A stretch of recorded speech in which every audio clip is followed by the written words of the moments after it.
माननीय, इनका जवाब मत दीजिए आप। मान्यवर, अब ये इतना बोल रहे हैं, मैं कह दूं, ये बिल की जरूरत क्यों पड़ी है? जब देश का आजादी मिला तब धर्म के आधार पर विभाजन अगर कांग्रेस पार्टी न करती तो ये बिल की जरूरत न पड़ती।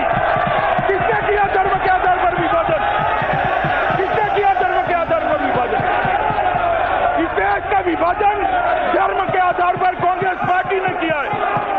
अमित शाह से पूछा जाना चाहिए कि अगर कांग्रेस ने धर्म के आधार पर भारत का विभाजन किया तो फिर कांग्रेस ने संविधान सभा में धर्म के आधार पर भारत बनाने पर जोर क्यों नहीं दिया? संविधान निर्माता डॉक्टर भीमराव अंबेडकर ने हिंदू राष्ट्र की अवधारणा का क्यों विरोध किया? क्यों कहा था अंबेडकर ने कि अगर हिंदू राष्ट्र एक तथ्य बन गया तो कोई शक नहीं कि वह देश के साथ सबसे बड़ी त्रासदी होगी।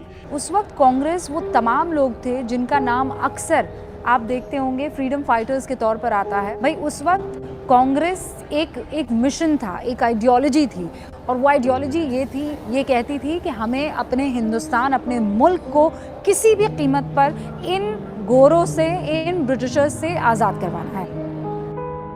उसमें ये भी याद रहे कि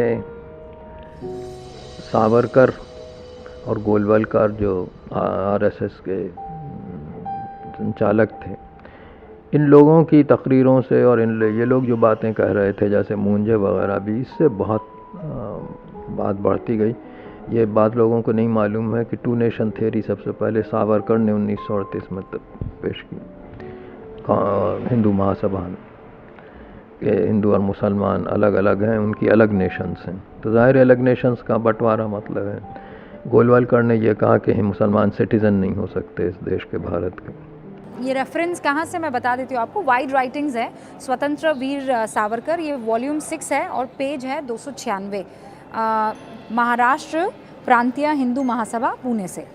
तो इसमें उन्होंने कहा था भारत आज एक यूनिटेरियन और समरूप राष्ट्र नहीं हो सकता है, यहाँ 2 राष्ट्र होंगे, एक हिंदू और एक मुस्लिम। ये अहमदाबाद में 1937 में हिंदू महासभा में उन्होंने कहा था।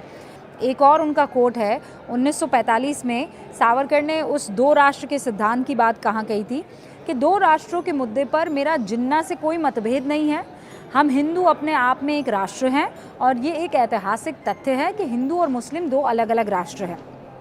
मर्जी हुई तो विभाजन के लिए गांधी को दोषी ठहरा दिया, मर्जी हुई तो कांग्रेस को दोषी ठहरा दिया।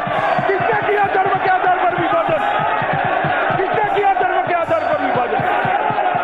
इस देश का विभाजन धर्म के आधार पर कांग्रेस पार्टी ने किया है, हमने नहीं किया है।